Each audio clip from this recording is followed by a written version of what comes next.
Have you ever met someone who completely ignores their birthday? No cake, no party, not even a mention of it to friends or family. Maybe you are that someone. While others count down the days, plan dinners, or get excited about cards and candles, there are people who treat it just like any other Tuesday. And if you've ever wondered why, or even felt a little guilty for being that way, this conversation might bring you some clarity and peace. You see, the way we handle our birthday isn't always just a matter of preference. In many cases, it tells a quiet story about how we see ourselves, how we relate to time, and how we manage our emotional energy. And none of it makes you strange, broken, or ungrateful. In fact, it may mean you're more grounded, more authentic, and more in tune with your inner self than you realize. As we grow older, life starts to change shape. The way we celebrate, the way we socialize, the things that once mattered, sometimes they shift. You might find yourself with less desire to make a big deal out of birthdays, not because you're sad or avoiding your age, but because you've grown into a deeper understanding of what matters most. Today, I want to explore what's really going on beneath the surface when someone quietly skips their special day. Now let's begin with something that often goes unnoticed: the way some people simply don't need the attention. They don't crave the spotlight, they don't wait for the phone calls, and they certainly don't post countdowns on social media. Why? It comes down to what psychologists call a strong internal sense of identity. That might sound like a fancy term, but it's actually something quite simple and powerful. It means your sense of who you are doesn't depend on what others say or do. You don't need people to celebrate you in order to feel valuable. You already know your worth.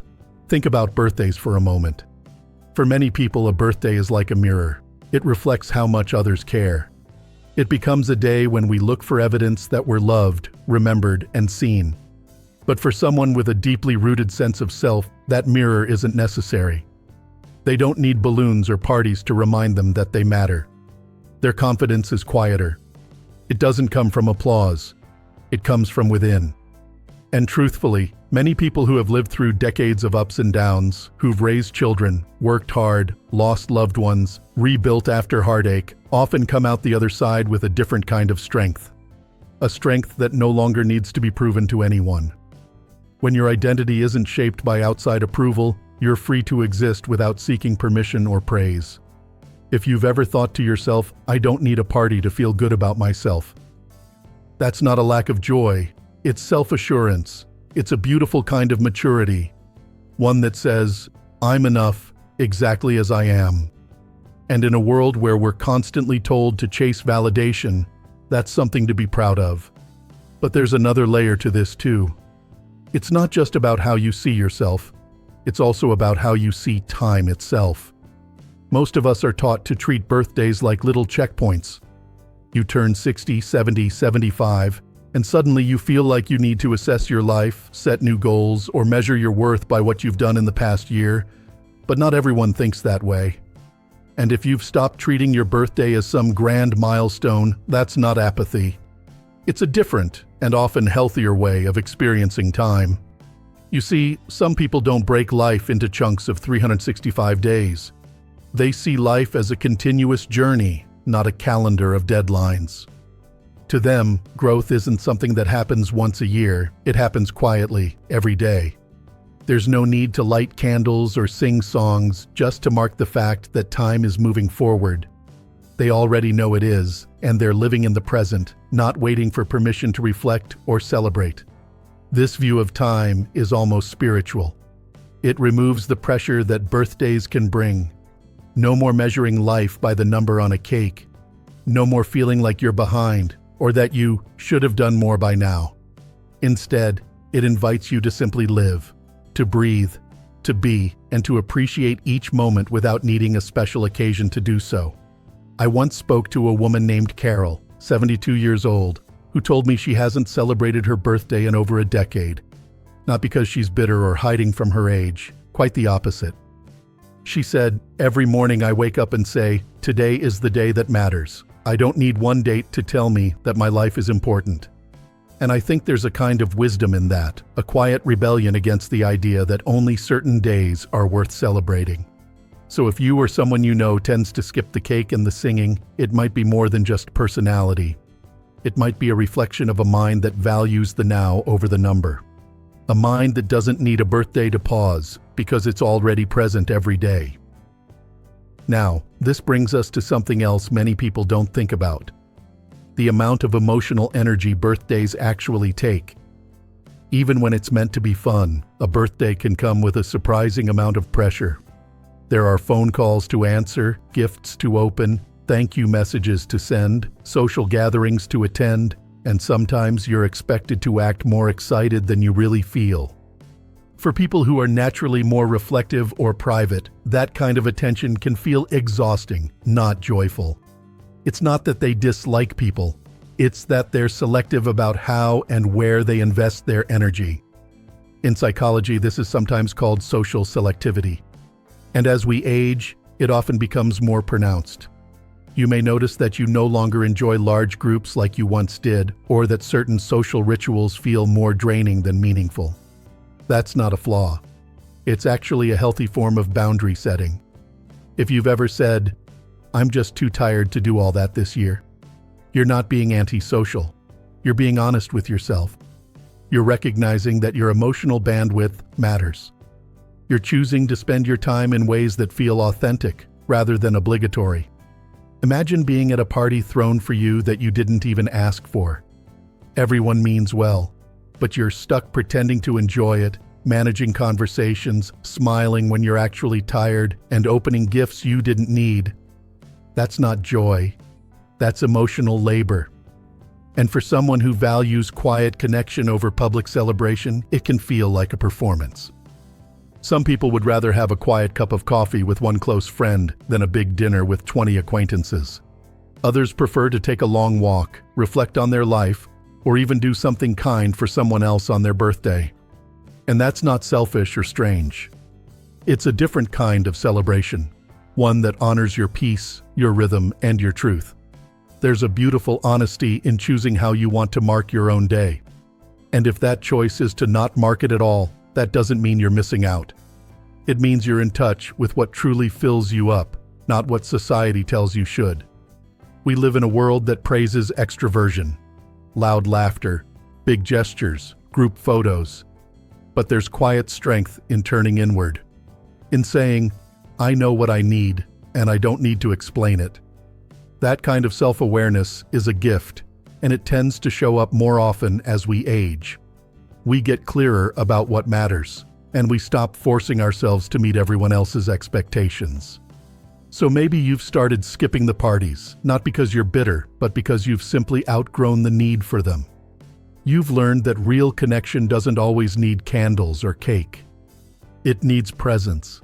And that presence, fully felt, fully chosen, is more powerful than any birthday wish could ever be. Sometimes people ask me, "But won't others feel hurt if I don't celebrate?" And that's a fair question. Because part of growing older gracefully is also learning how to communicate those boundaries with kindness. You don't have to push people away to honor your space. A gentle, honest explanation often goes further than you think. You might say, "I really appreciate you thinking of me, but I found that I prefer to keep my birthday simple and quiet." That's not rejection, that's clarity. And people who care about you will understand, especially when they see how peaceful and grounded you are in your choice.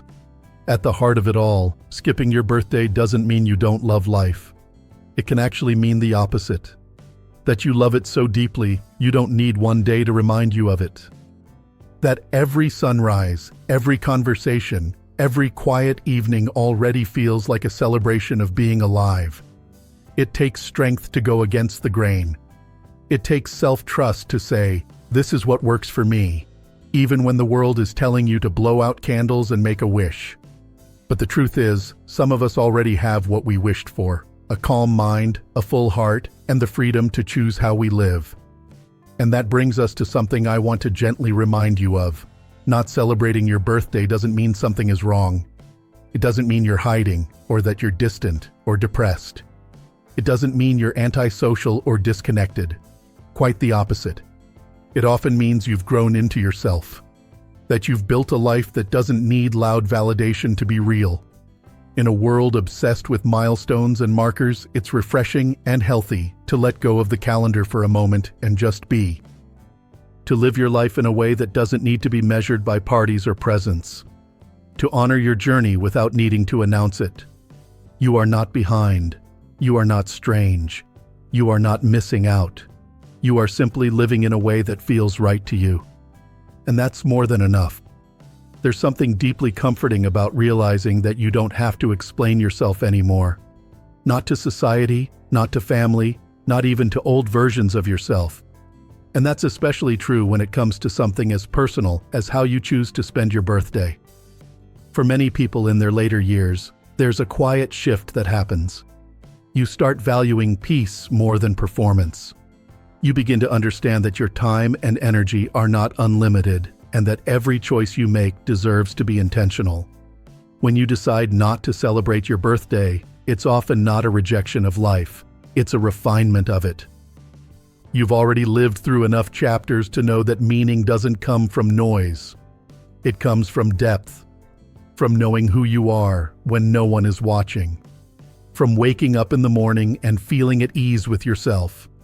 And that's why it's so important to say this clearly and gently. Not celebrating your birthday is not a psychological problem. Some people worry that skipping birthdays means they're becoming disconnected, or that it's a sign of sadness or loneliness. But in reality, many people who don't celebrate are some of the most emotionally balanced individuals you'll ever meet. They're not withdrawn. They're centered. They're not unhappy. They're content. They've simply stopped outsourcing their sense of worth to the calendar. You don't need a special day to feel grateful for your life.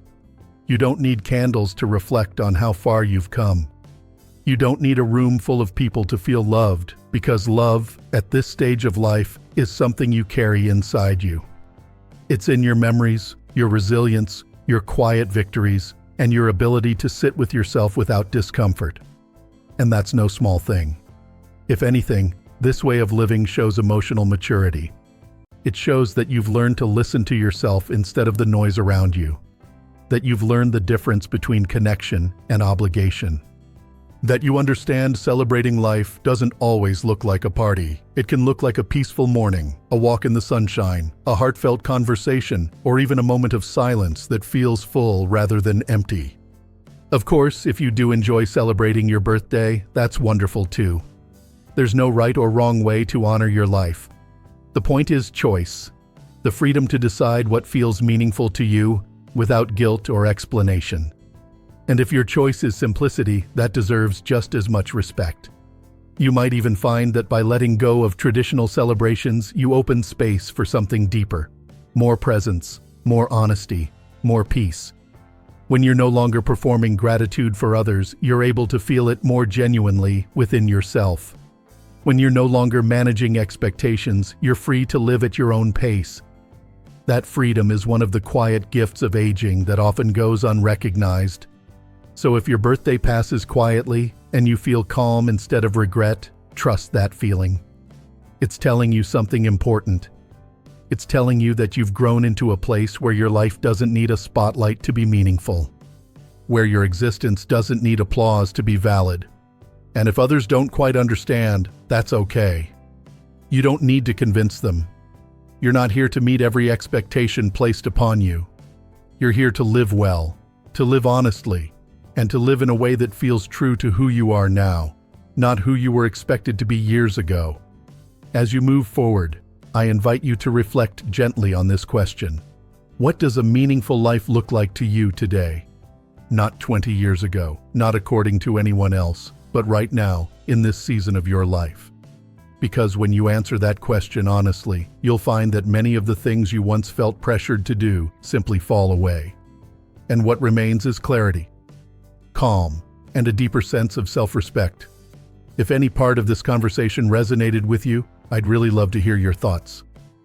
You're welcome to share your experience in the comments. Whether you celebrate your birthday, keep it simple, or let it pass quietly. Your story might help someone else feel understood. And if you found this discussion meaningful, Please take a moment to like this video and subscribe to the channel Strong Elderly Life. We share thoughtful, practical insights like this to help you live with confidence, clarity, and peace at every stage of life. Thank you for spending this time with me today. Remember, there is no correct way to age, only a true way. And the more you honor that truth, the richer life becomes. Here's to living your best life at any age.